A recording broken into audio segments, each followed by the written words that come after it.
Yeah, Dr. Samir, because I want to hear from Professor Arturo from this. Is this all Europe's or the West's problem? Are we going to like a West East tensions, multipolar order system? Where are we heading, and what's likely to go wrong and possibly right in the facts we are dealing with and the challenges we are dealing with? Some of them are existential. So I think my answer has to do a little bit with the point that you have made, and I think as European I should come to the rescue, because I strongly believe, and I have been convinced about that for already decades, that actually Europe is the answer to the future of the world, rather than the problem.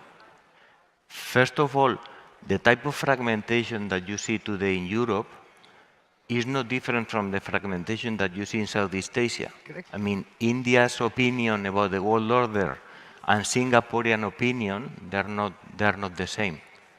So there is a fragmentation also in Latin America. You know, for example, the divide with respect to the war in Ukraine between Brazil and Chile is profound. So I think this fragmentation exists. I think Europe is the answer, because if you look at, for example, these two big themes that are in discussion today, technology and sustainability. First of all, on the sustainability front, we are following actually European lead in sustainability versus, for example, China and the United States. On technology, we had a panel yesterday about data and data security. You know, we have these two systems of how we deal with technology that are private sector driven in the United States, state driven in China, and then in the middle you have Europe with a governance system for data that is, to me, a role model. So I think that we have problems in Europe. I don't feel responsible for the mistakes of my grandparents, but I think that we are going to lead the transformation of the world in the coming decade. Because at the end of the day, we were discussing that earlier, if you look at the institutional arrangements that we have anywhere in the world, they are European. I mean, if you go to the Shanghai Symphonic Orchestra, you will not see them playing like an erhu, which is the traditional Chinese violin. They play the Italian violin. So I think we have Europe, and I didn't expect to do this, but I think Europe has fantastic institutions. We have problems, but you know, we, I think, also are somehow the hope as well. No, I'm glad you're optimistic, Professor. I think we are betting on Europe as well, but Europe that we see today needs to answer two big questions, and I think you mentioned it. The first is, which is the real Europe? And Europe today is caught between a number of different tendencies. There is an East-West divide.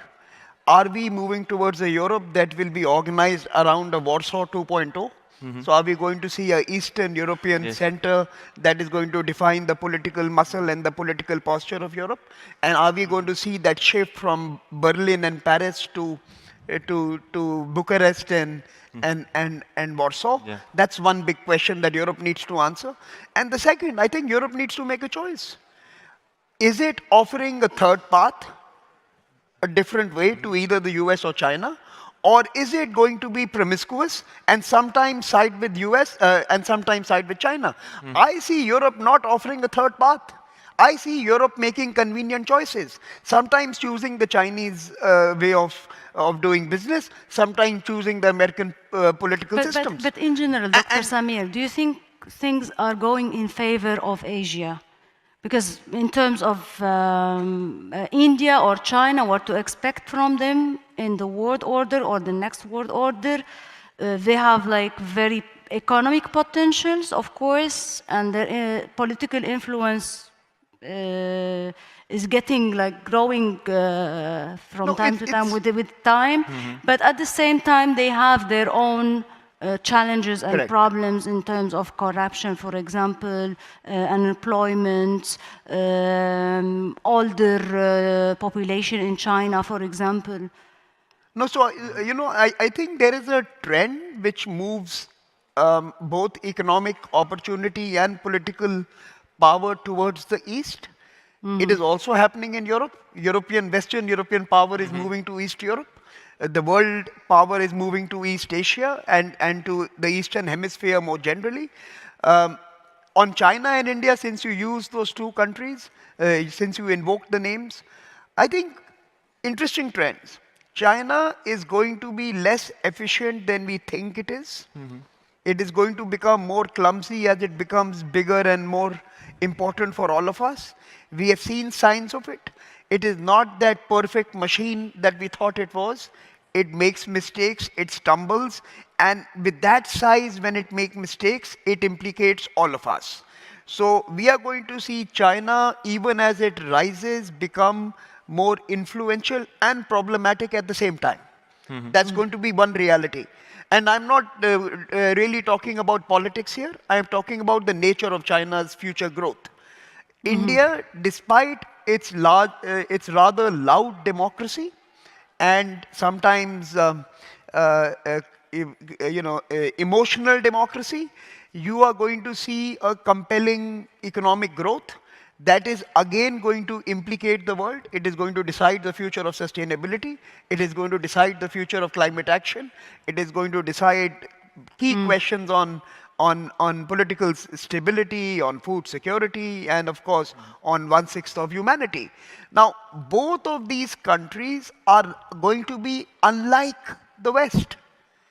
The largest chunk of global economic power is going to be in two countries who have not been part of writing the old order. And therefore, there is going to be pressures on global institutions who are not designed to accommodate these very two unique actors that are coming up. My optimism or the possibility that I see is that in the days ahead, we are going to move away from the clunky assessments through the prisms of nation states, and we are going to be looking at regions and cities who are going to be defining the future of the world. And clearly, it could be Ahmedabad, Bombay, Shanghai, Dubai, Abu Dhabi. You're going to have a cluster of 15 or 20 economic and political centers that are going to create a whole new networked architecture of global governance. And the nation-state framework is going to continue to underperform simply because the politics that emerges from countries is always a zero sum. It's always the lowest common denominator. So cities give me optimism, and I'm one of the cities that gives me optimism as well. I have a comment about, I think, answering your question, but is defining the blocks actually is going to be very difficult because it's not East versus West.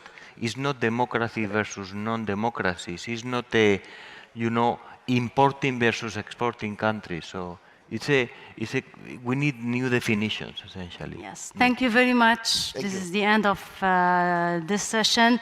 Prof. Arturo Briz, Director, IMD, World Competitiveness Center. Thank you very much. Thank you. And Dr. Samir Saran, Thank you. President of the Observer Research Foundation. Thank you for your time and your thoughts. Thank you. Thank you. Thank you. Thank you very much.